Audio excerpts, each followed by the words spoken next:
Bom, estamos aqui de volta com TV GGN, 20 horas, num sábado, né? Aliás, esse negócio de dia da semana, a rapidez com que passa a semana, eu não sei como é que é com vocês aqui, mas aqui você começa a semana, já termina, e de fato é bom, porque ajuda aí a correr esse tempo aí.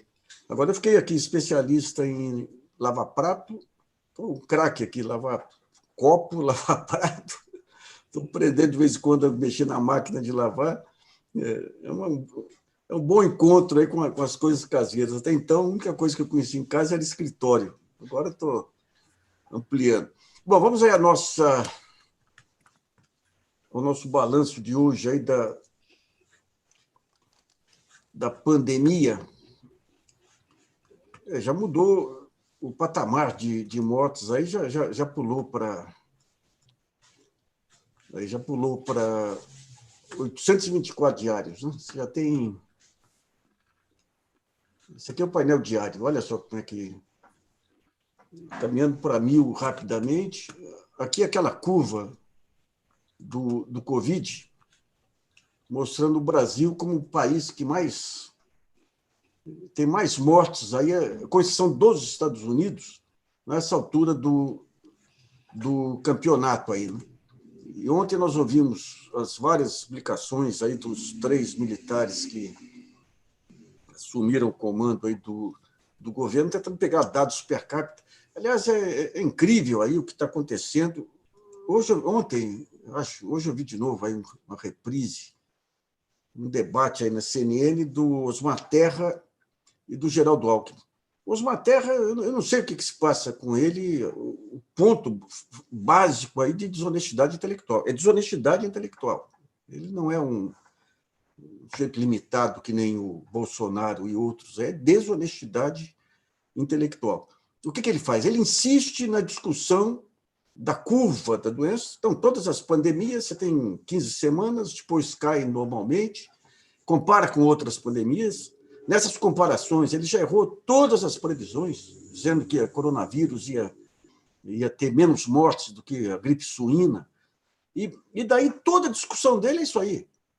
Com isolamento ou sem isolamento, a curva é a mesma. O ponto central de discussão desse negócio de reduzir a curva é um só: é a oferta de UTIs e de leitos de hospital. Algo que não aconteceu, que não teve problema com gripe suína e com todas as pandemias anteriores. Não teve problema. Você não teve hospital com 90%, 95%, 100% de lotação. Você não teve nos corredores aí doentes convivendo com defuntos por não poder, não ter espaço, não ter estrutura para poder enterrar os mortos. Então, se você tem um caso totalmente diferente, tão totalmente diferente, que ele errou todas as projeções, por que nas análises dele ele deixa de lado essa questão da oferta de UTIs, de leitos e de respiradores? Esse é o ponto central. Esse é o ponto central. Então, a curva faz assim, 15 semanas. Tá. Só que nesse pico, se ocupa todos os hospitais, todos os leitos, todo mundo que for contaminado tende a morrer por falta de leito. É o ponto central. O Alckmin foi muito educado aí de rebater os argumentos, mas o que ele faz é desonestidade. Ele entrou numa bandeira, perdeu todas as projeções dele, virou um sujeito ridicularizado e insiste nessa discussão da curva. Daí ele fala, não, todas... Acho que um repórter perguntou para ele, mas tem base científica? Tem. Todas as curvas, todas as epidemias têm as curvas, têm os estudos das curvas. Isso é o que menos importa. O que mais importa é o seguinte: a curva do coronavírus está lotando hospitais, ocupando 100% de hospitais e de leitos hospitalares. Isso é uma tragédia. Por isso que você precisa baixar a curva aí para poder dar o atendimento, até ter que a quantidade de pessoas que saiam dos hospitais seja maior do que a quantidade que está esperando. Então, é uma questão enrolada mesmo. Né? Bom, aqui tem os dados aí do coronavírus. Vamos falar sobre um tema relevante, aí, que é a questão da militarização. Aquilo que nós já falamos desde o começo, lá atrás, quando começou esse movimento, Não adianta, você dá carne fresca para leão, o leão gosta. Então, digamos, qual o risco maior que você teve lá atrás? Lá atrás. Então, você tem o seguinte, você teve todos os abusos cometidos aí em 64, você teve a fase final aí do regime militar, que foi uma tragédia econômica, teve uma fase, do ponto de vista social, que foi uma tragédia sempre, concentração de renda, falta de atenção com políticas sociais. Do ponto de vista industrial, foi um sucesso. O Brasil completou o ciclo de industrialização. Daí, quando vem a crise do petróleo em final dos anos 90, 70, 80, 79, 80, 81, o Brasil entra numa crise com o Delfim, na época, lá no Ministério da Fazenda, substituindo o CIMO, tudo um processo de endividamento aí que quebrou o país. Daí nós tivemos a década perdida aí nos anos 80, avanços em algumas áreas, aí, meio ambiente e outras, aí completou o ciclo industrial, efetivamente, mas um país em crise com inflação. Em 85, completou o ciclo industrial, de substituição de importações. A partir daí, você precisava entrar numa outra etapa de aprimoramento, mas você tinha toda aquela centralização. E daí, quando termina o regime, você tem, dentro das Forças Armadas, aquela noção de que, como desgastou as Forças Armadas, essa questão da ditadura, tanto do ponto de vista econômico, a crise que veio após 1980, quanto do ponto de vista aí dos porões, aí, da tortura e tudo, dos quais esse grupo que envergonhava as Forças Armadas acabou gerando aí um presidente da República. Então, entra o presidente Bolsonaro. Daí ele traz militares com eles, militares que foram colegas lá atrás, para se legitimar perante a categoria, perante a corporação, eles vão lá para implantar racionalidade no governo Bolsonaro. E daí são 7 mil militares que vão entrando em todos os setores. E, à medida que vão entrando, vão experimentando um outro padrão de vida, um outro padrão profissional. Hoje saiu matéria sobre a filha do Vilas Boas, que ganhou um DAS aí da Damares.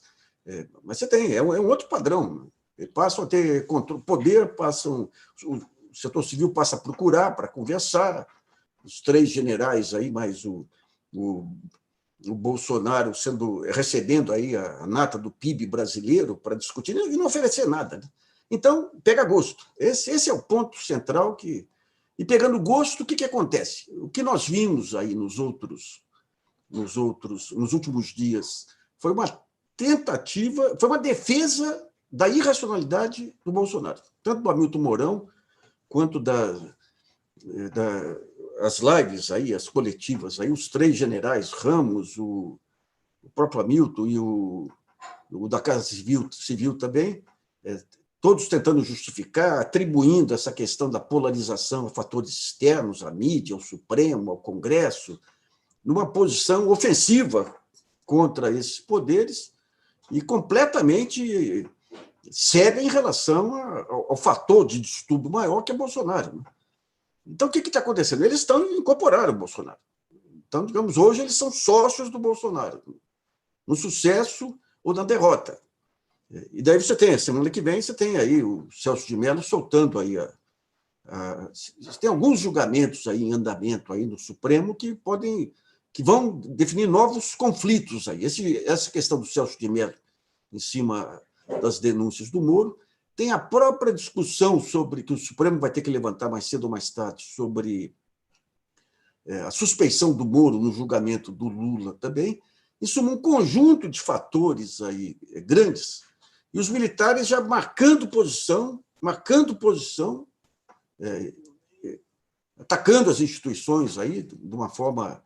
Daí você fala, se tivesse realmente as instituições cercando um presidente racional, daí você fala, é abuso, como foi em outros momentos aí, como foi lá atrás com o Collor, como foi em um certo período com o Fernando Henrique, um certo período com o Lula, principalmente com a Dilma. Mas aqui não, aqui você tem as instituições aqui cumprindo um papel de racionalidade contra um louco desvairado.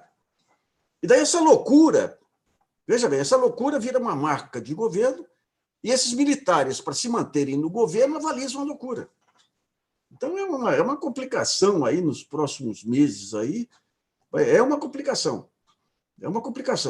vão tentar levantar aí fantasmas de corrupção, mas corrupção, quer maior corrupção do que as ligações com as milícias? Quer maior corrupção do que a tentativa de interferir na Polícia Federal, depois de todo o envolvimento da família Bolsonaro com milícias, todo o envolvimento. O principal cara das milícias aí, o que foi morto na Bahia, lá, ligação direta com os Bolsonaro, homenageado pelo Flávio Bolsonaro quando estava preso por assassinato. A família sendo empregada do Flávio Bolsonaro. Possivelmente, as churrascarias e tudo que ele montou com dinheiro de propina, entrando provavelmente as rachadinhas de Flávio Bolsonaro. Então, você tem todos os elementos. O Rony Lessa morando a metros aí, 50 metros aí da casa do Bolsonaro, que dizia que não conhecia o Rony Lessa. O sujeito que foi flagrado aí com o maior arsenal de armas contrabandeadas aí que o país viu até hoje. O sujeito que saiu para matar a Marielle. E o sujeito que, enquanto estava em reunião com o motorista que levou ele para matar a Marielle, naquele mesmo momento, o filho, Carlos Bolsonaro, Carlos Bolsonaro, estava no condomínio. Então, digamos, o que esses militares vão... O que Mourão e os outros dois militares vão fazer agora? Estão avalizando isso aí, Estão avalizando isso aí. Isso é República Dominicana. Isso é Trujillo lá atrás, lá com os filhos dele, lá aprontando. Nós estamos falando de uma economia que é a sexta, sétima do mundo. Um país diversificado. Quando o general Ramos usa a população meramente para calcular a morte per capita, aí, essas maluquices aí do Paulo Guedes, suas estatísticas irreais, né? Paulo Guedes pega uma estatística do Banco Central, não, se encurtar a curva da doença, o que é encurtar? Deixar tudo solto aí, morre quem que tiver que morrer, vai morrer muito mais, porque os hospitais não vão dar conta, a economia vai ressurgir muito mais rapidamente. Mentira, falso. Você tem estudos aí, o que está ocorrendo em outros países, veja bem, não é uma mera teoria vaga, é o que está ocorrendo em outros países. Deixa aberto, deixa solto. Daí você tem aquela mortandade. Daí você tem uma reação da própria população exigindo medidas que vão ser muito mais drásticas do que as que seriam aplicadas no início da conversa. Então, tudo isso é complicado. Bom, para sábado está meio chato, né, gente? Vamos lá. Mariana, o que temos aí, Mariana? Opa, o que eu fiz aqui? Estou aqui. Ué, Boa noite. Boa noite, pessoal. Por que apagou aqui? Apagou? Ah, não, agora está... Não sei. Não, está aqui, Mariana. Estamos aqui. Lado Olha, não está fácil para ninguém, né? Aqui, Ubatuba, dia 14, essa semana, registrou o primeiro óbito confirmado pelo Covid. Os números são assustadores, mas, e assim, primeiro óbito registrado, é esquisito isso, dá uma insegurança ainda maior, porque 40 e tantos dias, 60 e tantos dias de isolamento, não sei, parece que tudo é uma mentira mesmo, não tem só porque é sábado, a gente está feliz, né? O Robinson Nassif pergunta se o Freixo manter-se deputado é muito importante. E o campo progressista terá maturidade para se unir? Veja bem, toda essa ascensão dos militares aí se deve à mediocridade do campo político, né? E o campo político não tem a grande figura moderadora aí, não tem. Talvez o Supremo comece a ter um alinhamento maior agora aí. Outro dia o Barroso foi palestrar virtualmente aí no IDP do Gilmar. Mas quando você pega o campo político, todos os lados, né, está tudo perdido hoje.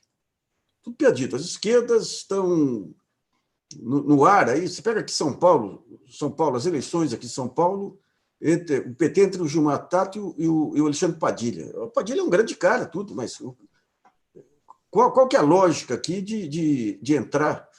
Tudo bem, a maior cidade do Brasil, o PT é o maior país, é o maior partido de oposição, não só de oposição, é o maior partido brasileiro, logo tem que ter candidato. Logo tem que ter um candidato sem chance de ganhar a eleição. Então, é complicado, né? E, do outro lado, grupos aí que querem alijar o PT porque não querem o protagonismo do PT. Então, digamos, falta grandeza. Eu repito o que eu já disse, em outros tempos, o Lula seria o grande organizador aí dessa bagunça, né? Ele perdeu essa condição em função da maneira, da esquematização dele pela mídia. Aí, colocaram ele no campo da polarização e ele não consegue sair. Se ele sai, perde a base. E se ameaça sair. Outro dia, você vê, o Dória cometeu aí um ato, cometeu um ato de gentileza aí, retuitando algo do Lula, daí o pessoal cai matando. Você acaba com a carreira do Dória. Ou seja, quando você tira, digamos, aquele lodo profundo do Bolsonaro, você raspa tudo, limpa aquilo lá, ainda você tem metros, quilômetros de lodo ainda, de todo aquele preconceito, aquela polarização que foi alimentada antes do impeachment, desde o final do governo Lula até agora, né? E daí, por outro lado, quando você pega o PT, fala, pô, o PT foi republicano, compôs com o mercado, compôs isso e foi passado para trás e veio o golpe. Então, temos agora que voltar às nossas bases, porque estamos perdendo as bases para os evangélicos. Então, se maneira o discurso, arrisca perder a base. Se radicaliza o discurso, não tem espaço para o pacto nacional, né? Então, esse pacto vai ter que, não sei, vai ter que aparecer uma hora aí. Quando você pega o centro-direita, aí o Huck, com aquele governador lá, que foi governador do Atung, que foi governador do Espírito Santo, o Atung é um sujeito complicado. É um desses mitos também criados aí por Globo News e tudo, que não se sustenta, que não para de pé, né? E daí você tem o Nordeste aí, que tem esse consórcio aí, que teve uma renovação extraordinária lá do Nordeste. Tempos atrás eu perguntei para um dos organizadores o que levou a essa modernização do Nordeste. No Nordeste, 10 anos atrás, eram os coronéis, as famílias que dominavam cada cidade.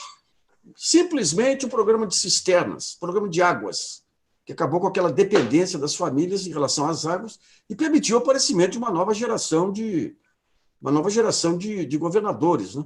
Mas estão restritos lá também, né? Pega o Flávio Dino, aí, que é um grande nome, de uma racionalidade, um jeito efetivamente inteligente, como o Ciro é também, mas restrito a um Estado pequeno, né?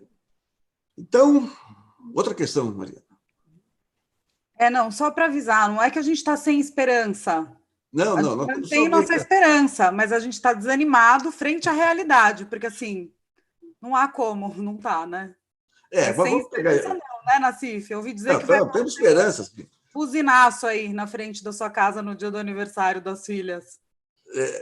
Você tem uma maratona pela frente aí. Essa maratona, nós vamos vencer, sim, a maratona, mas tem momentos que você olha e fala, mas é desanimador, né? Porque você não tem os laivos de racionalidade, você não tem em nenhum lugar. Você tem aí, o Bolsonaro vem com aquela loucura e fala, não, tem pelo menos aí os militares aí que estão no governo, tem racionalidade. Não tem racionalidade. Esse negócio de esvaziar o Ministério da Saúde, colocar militar, gente, isso aí não tem cabimento um negócio desse. Você tem que ter um conhecimento específico aí, não são, as ferramentas de gestão não são coisas teóricas do vazio. Se você não conhece a realidade, não sabe montar, não tem as informações suficientes, não adianta você ter ferramenta. Então põe um computador lá, põe um computador que ele dá trombada sozinho, não precisa ter patente em cima dele. Mariana. Ainda sobre a questão dos militares, peraí, cadê a pergunta? Aqui. Será que esses militares que estão no poder do governo Bolsonaro são piores que o que governaram o Brasil durante o golpe militar? Dá para comparar, né? Não dá para comparar, né?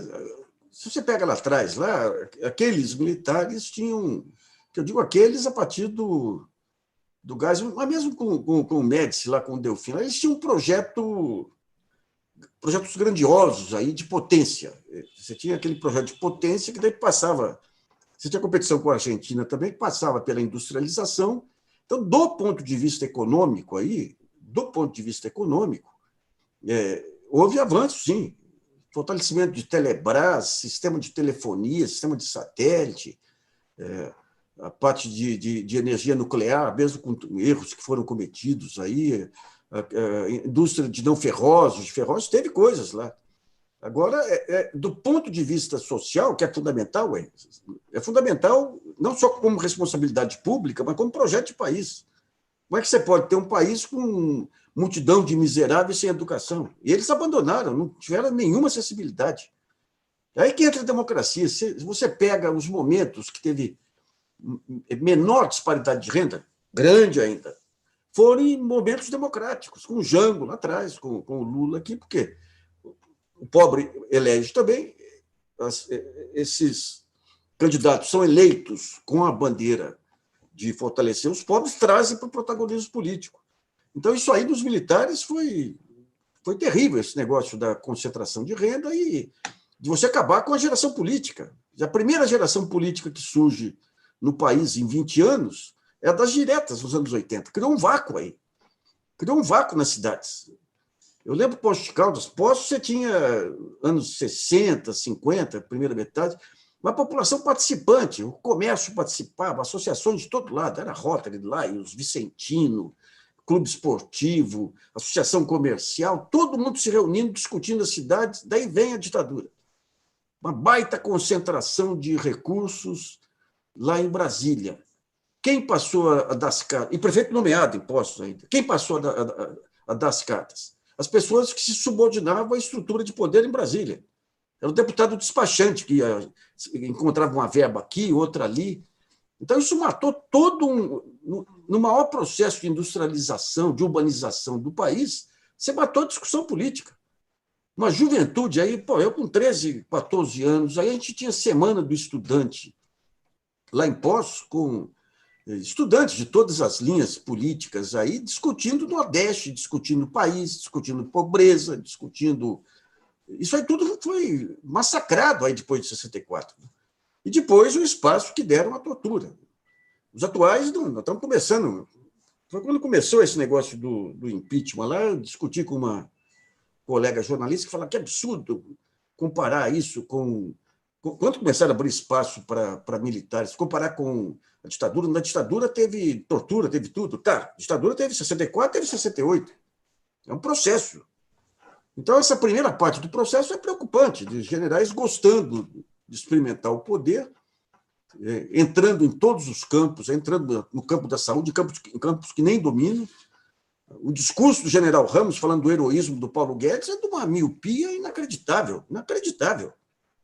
Inacreditável. Então, eles vão querer pegar o quê? A questão do mercado e das reformas. Estão voltando com isso. Que é uma tolice monumental. Esse negócio de reforma, as reformas você pode reformar gradativamente, conversando e tudo, enquanto você gerencia a economia. Aqui no Brasil, desde Temer, aí, com aquela ponte para o futuro, a reforma é um álibi para não fazer nada. E, por não fazer nada, nós ficamos aí, depois da grande queda, dos erros da Dilma que teve, dos boicotes do Eduardo Cunha e tudo, que o PIB caiu, você podia recuperar rapidamente. Toda vez que o PIB cai muito rapidamente, a volta pode ser muito rapidamente. Nós estamos, 5 anos em recessão por conta aí dessa visão. Não, as reformas, se fizer a reforma trabalhista, vai gerar emprego, se fizer a reforma previdenciária, vai gerar emprego. E você pega os generais, a mesma visão superficial aí de o herói Paulo Guedes. Para com isso, gente. O sujeito que não consegue colocar crédito na ponta lá, vendo que o crédito é essencial para impedir morte de empresas, aí não consegue colocar, não tem capacidade de colocar crédito na ponta. Só sabe manobrar as torneirinhas do Banco Central e não sabe fazer o dinheiro chegar. Ah, não, mas eu já soltou 500 bilhões. Tá, e onde estão esses 500 bilhões? Esse dinheiro para os Estados. Não, nós estamos dando dinheiro para os Estados. Cadê o dinheiro? Os Estados ameaçando, uma ameaça em cima dos Estados de paralisar tudo por falta de recursos. Guedes não faz nada. Ah, é um herói, efetivamente. A miopia olha, o despreparo desses generais aí é uma coisa chocante. Mariana. Sobre a fala do Guedes, o Lauro Veiga Filho fala que a fala dele ontem foi um escárnio. Qual é a sua avaliação? O que ele faz é um discurso, veja bem, com os estados quebrados, com a queda de arrecadação de 30% a 40%. Você pega qualquer economista, grande economista mundial, não estou falando nem de brasileiro, tem que gastar. O governo emite dinheiro. O governo não é que nem dona de casa. A casa, se você está no vermelho, você tem que parar. O governo pode emitir. O único inconveniente da emissão é gerar inflação quando a economia está bombando. Com a economia caindo, não gera inflação. Então, o governo ele pode emitir sem custo. Emite dinheiro. E daí joga nos estados para os estados pagarem folha. Daí vem o Guedes, não, mas eles vão dar aumento para os funcionários. Que governador vai dar aumento para funcionários? Quem deu foi o aliado do Bolsonaro, aqui, o Zema. O Zema foi o único que deu. Os governadores não vão fazer isso. E coloca a ressalva lá. Então vem o Guedes, ele faz esse discurso contra o funcionalismo, sendo que o único setor que está sendo premiado aí é o setor militar, foi premiado na Previdência, na reforma da Previdência. Ele faz o discurso contra o funcionalismo, a mesma lógica do Bolsonaro, criar um inimigo. Então, o Brasil caindo, os funcionários querendo subir em cima de cadáveres. Quem está subindo em cima de cadáveres é o Guedes. É o Guedes, é o Bolsonaro, é aquele presidente da Caixa lá que olha apaixonadamente para o Bolsonaro. Esse aí não tem nem o perdão da Damares, que é primária, sabe? O jeito que puxa o saco, como o Onyx Lorenzoni, para se manter no cargo. Né?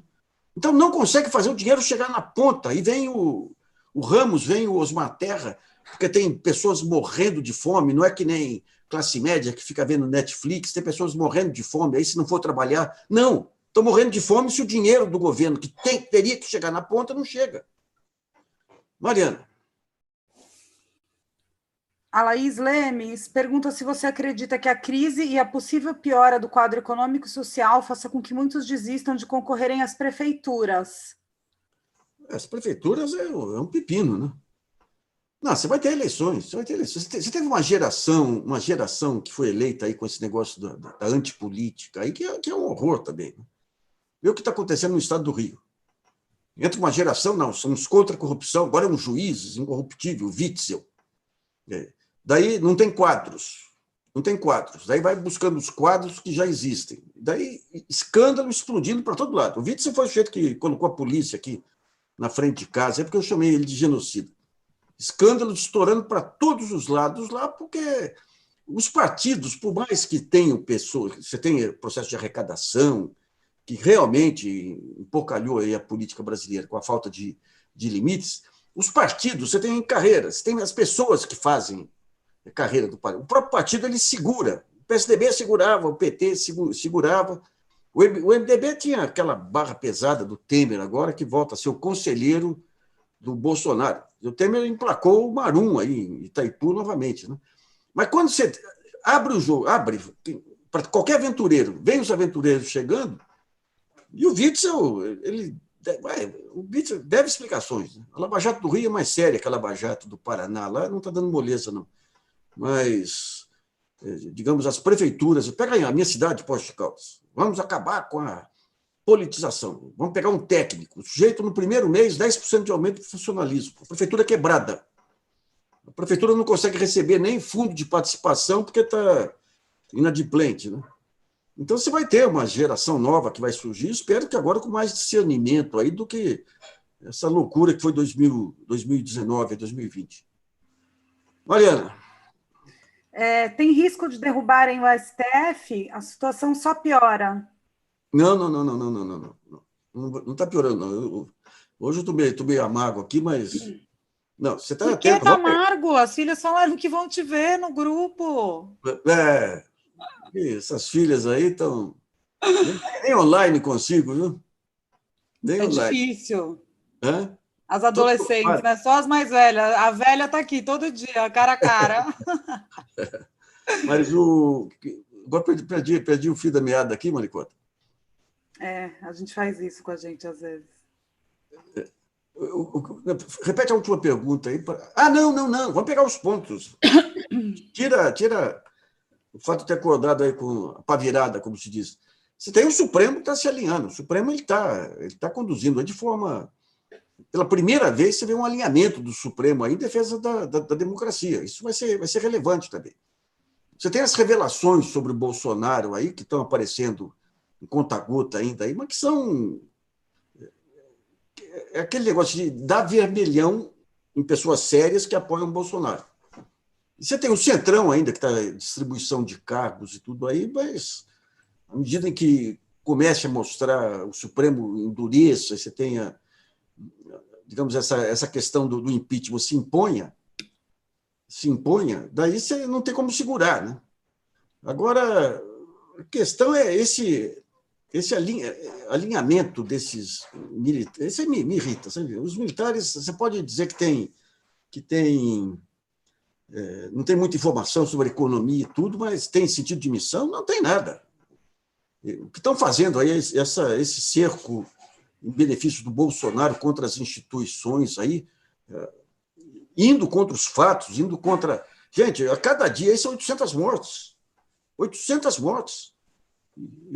E eles não têm o menor discernimento, sabe? Esse negócio de desmontar o pessoal da saúde, esse negócio de permitir a demissão de ministros aí, da maneira como o Bolsonaro faz, e investindo contra as instituições em defesa de um acelerado.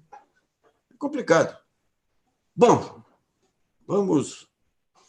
Prometo que nos próximos dias a gente virá com um programa mais leve, Mariana. E a minha sugestão de entrevistar o Juan sobre as novas economias persiste, que é uma forma da gente se animar. Sim. Perceber as organizações que dá para a gente ir reformulando agora, como dá para manter algo estável, mesmo que seja no nosso pequeno entorno, se cada um for cuidando assim, o cenário começa a ficar menos desesperador. A solidariedade é importante. O Brasil, essa questão das redes sociais e as redes de solidariedade são um diferencial que nós temos. Não é diferencial que nós temos, outros países têm também, mas é um diferencial em relação a essa visão seca da política aí, né? E tem muita gente boa implementando bons projetos possíveis, reais, permacultura, essa coisa do MST, a gente tem que parar de colocar isso como só uma questão política na hora que a bomba estoura e fazer disso rotinas, né? É isso. Assim como lavar louça, não é só na pandemia, né? Mariana, vê se você junta aí as sugestões dessas experiências comunitárias relevantes. Tá. Então, se os nossos comentaristas aí puderem mandar sugestões de prefeituras, sabe? Nós já demos algumas lá que estavam acontecendo aí em Maringá, Niterói, tem muita coisa boa acontecendo, sim. O que tá irritando aí, digamos, é o governo federal especificamente. Essa maneira como ele está adiando esse acerto com os estados, como está bagunçando a questão, a irresponsabilidade em relação às mortes. Mas estamos aí. É que não dá para enxergar outra coisa que não seja o genocídio, né? E fica difícil, não dá. Esse é o ponto. Esse é o ponto. Bem aliás, cá para nós, hein? O Jornal Nacional está dando um show de jornalismo aí, dando identidade para as vítimas em vez de meras estatísticas aí de... Bom, vamos ficando por aqui. Eu vou colocar aqui agora um pessoal de choro, é o Dinho. O Dinho é uma figuraça, um violonista que eu conheci em São Paulo, de Poços de Caldas. É da região, dos arredores de Poços, foi para Poços. Ele se juntou aqui com o Zé Barbeiro, faz um duo que está indo sempre para a Europa. Aqui ele compôs uma música com o pessoal, com a Ariane Rodrigues e a Letícia Andrade, uma música chamada Trilhos. Aí, para vocês.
Ô, Maricota, enquanto corre aqui, vamos pegar os superchats aqui também, que tem vários aí. Não, mas só que eles...